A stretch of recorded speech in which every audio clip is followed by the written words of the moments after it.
Hey guys, this is Benny Ricciardi with rotocurve.com, and I'm here with our Week 15 NFL defense videos. There are a couple top defenses that are in some really good spots here, so let's call up the let's call up the slideshow and take a look at some of the teams that we're looking at. The four teams we're looking at this week are the New York Jets at 3,300, Kansas City Chiefs at 3,700, Seattle Seahawks at 4,200, and the Cincinnati Bengals at 3,400. The first team we're going to talk about is my New York Jets at 3,300.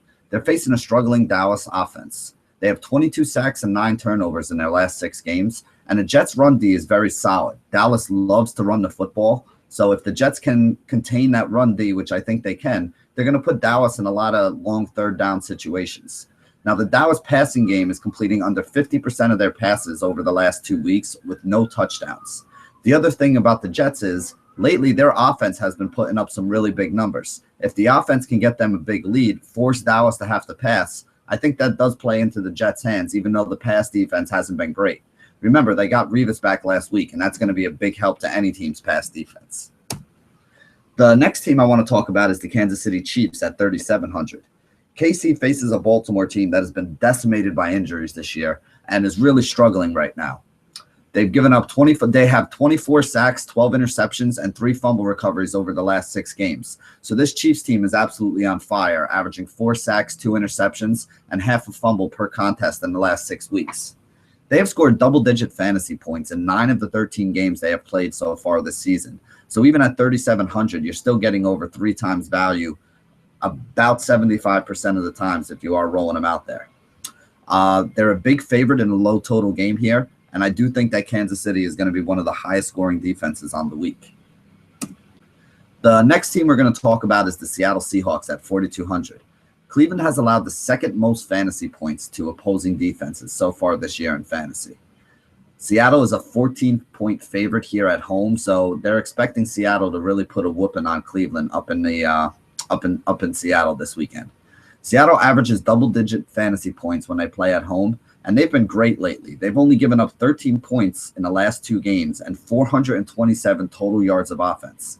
That's not 427 total yards each game. That's 427 total yards combined in the last 2 games. So a defense that's playing this well with an offense that's putting up points is going to force Cleveland to have to throw the ball. And Seattle's pass defense is pretty much the strength of this team. So that's going to be something that I think we really have to look for. Although their run defense has been very good as well. So I don't think Isaiah Crowell or Johnny Manziel are really going to have some good games here. I think Seattle could be sneaky. My only problem with them is 4,200 is a lot of money to pay. If you're looking to get 4 or 5 times out of a defense, they would need a huge game to pay off that multiplier.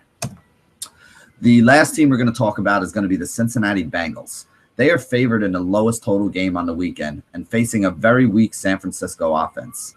They're averaging over 2.5 sacks and 1.6 turnovers per game so far this year. And they should have a lead in this one and force San Francisco to throw the ball, which, basically they will San Francisco tries not to throw. What they want to do is really keep the ball on the ground, control the clock, and kind of grind it out. And I think Cincinnati is going to be doing the same thing here. But I do think Cincinnati has some more explosive weapons that can put some points up on the board. I'm just not sure how San Francisco is going to do that. Anquan Bolden is probably their best weapon, and he's not incredibly explosive. I do think that the health of the cornerbacks is going to have a effect on how well the Bengals defense plays this weekend. So keep an eye on it, because as we remember last week against Pittsburgh, we were, expecting Pittsburgh to have a big game because the cornerbacks didn't play. And honestly, I think that, Cincinnati defense still managed to play pretty well, but it would be nice if they could get back Pac-Man Jones and Leon Hall, close to 100% for this one. At $3,400, though, I'm definitely willing to take the risk that they can get me double-digit points and come up with, 3 times value or more on the day.